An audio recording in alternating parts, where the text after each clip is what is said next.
Live at Langley Research Center in Hampton, and Langley's playing a pretty big role in this return trip. Nice headgear, Anthony. Yeah, I think I look pretty cool right now. Well, all I can really see is the surface of the moon, but you know, look at this. This is some pretty cool stuff. This is one of my cooler live shots, I'd have to say. But yeah, we're hanging out here at NASA Langley Research Center this morning. You know, we're going to learn some more about the role the center is going to play in the Artemis mission to get the first woman and next man to the moon. But we're learning some of what the role is right now. And part of that is getting those astronauts acquainted with the surface of the moon. So we're on the south pole of the moon right now.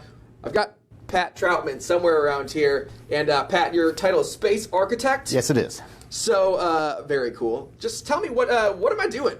Well, what you're doing is you're immersing yourself in the architecture of the Artemis mission. Okay. So Artemis is the program that NASA has of sending the first woman and man to the moon. Right. Actually, 2 women might be better, but I'll get into that maybe later.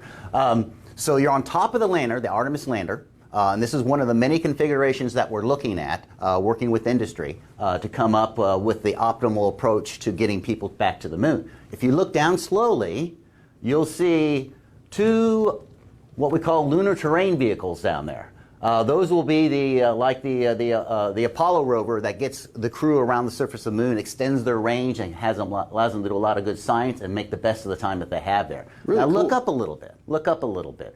What you see here is on the south pole of the moon, the sun is very low in the horizon. So I want you to pan, I think, to your right a little bit. There it is, the sun.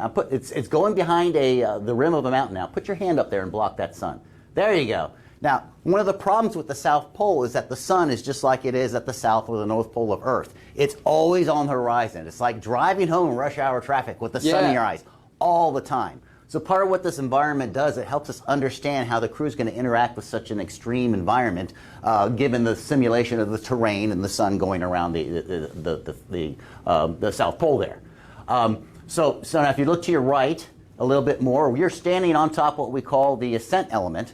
This is the part of the lander that will get the crew back up. Much like Apollo, there was a smaller piece that got the crew back up into orbit. So the hatch you got right over there to the right, look down a little bit, that's the hatch that you go back in. We can't. Sorry, you can't open that one yet. No, it's fine. That'll be a later edition.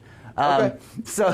So what we're trying to do is understand the interaction of all the systems and elements in the environment. Now, what I want you to do is I want you to simulate gravity. So I want you to look forward. So I'm going to jump. You're going to jump. Crouch, jump. Whoa. Oh, now I'm turn back. around and look.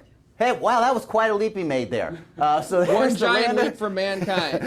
All right. At least for Anthony. Cool. Well, Pat, thanks so much for having me here this morning. Thanks. I appreciate it. Oh, there's your hand. Cool. I don't know where the camera is, but yeah, we're having a lot of fun here at NASA. We're going to be back in about an hour with something else pretty cool, I think, too. I can't quite remember what it is, but if it's like this, you don't want to miss it. So we'll send it back to you live from Hampton. Oh, bless his heart. Anthony Sabella live this